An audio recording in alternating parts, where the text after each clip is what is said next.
এক একটা বল না যেন আগুনের গোলা ছুটছেন তাসকিন এবাদতরা। তিন পেসারের আগুন ঝরানো বোলিংয়ে ব্যাট নাড়াতে পারেনি আইরিশরা।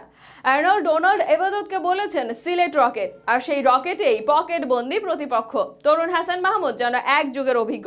তাসকিনের প্রশংসায়ও পুরো খবরের পাতা লেখা যায়। দেশের বদলে যাওয়া পেস অ্যাটাকিং নিয়ে বিস্তারিত জানাবো শরীফুল ইসলামের লেখা রিপোর্টে।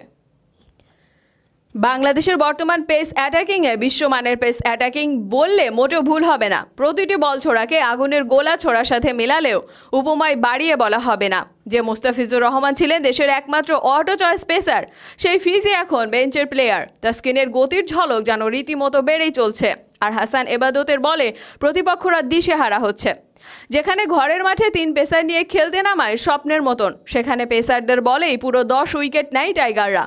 কখনো বাউন্সি, কখনো বাতাসে সুইং, কখনো কখনো ইয়র্কা কিংবা ব্লক হলে নিয়মিত বল করা। কি নেই পেস অ্যাটাকিং, কি নেই তাসকিন এবাদত হাসান মাহমুদের বোলিংয়ে। টি-20তে ইংলিশরা আয়ারল্যান্ডের বিপক্ষে প্রথম ওডিআই ম্যাচে এবাদত নিয়েছেন 4 উইকেট, তাসকিনের ঝুলিতে গেছে 2টি, অর্থাৎ 10 উইকেটের মধ্যে 6টি নিয়েছেন পেসাররা। আর তৃতীয় ম্যাচে 10টি উইকেট পেয়েছে 3 পেসার মিলে।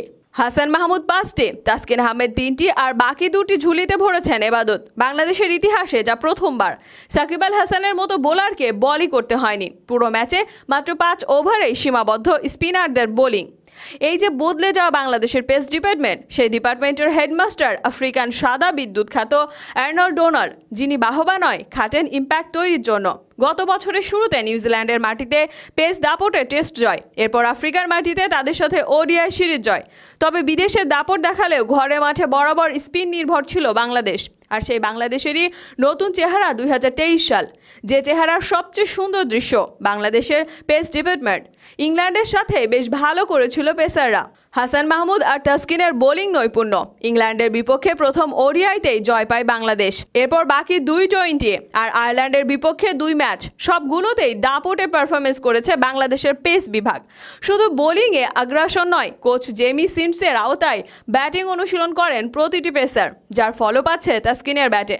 আয়ারল্যান্ডের বিপক্ষে 105 মিটারের 6 কিংবা ইংল্যান্ডকে হারাতে শেষ দিকের ওই ক্যামিও, সবকিছু অন্তত এটি সাক্ষ্য দেয়। ব্যাটিং অ্যাপ্রোচ, বোলিংয়ে স্পিনারদের পাশাপাশি পেস বিভাগ এবং ফিল্ডিংয়ে আগ্রাসী, সবকিছু মিলে বদলে যাওয়া এই টাইগার দল ইতিবাচক বদল আনবেন বাংলাদেশ ক্রিকেট ইতিহাসে, এমনটাই প্রত্যাশা।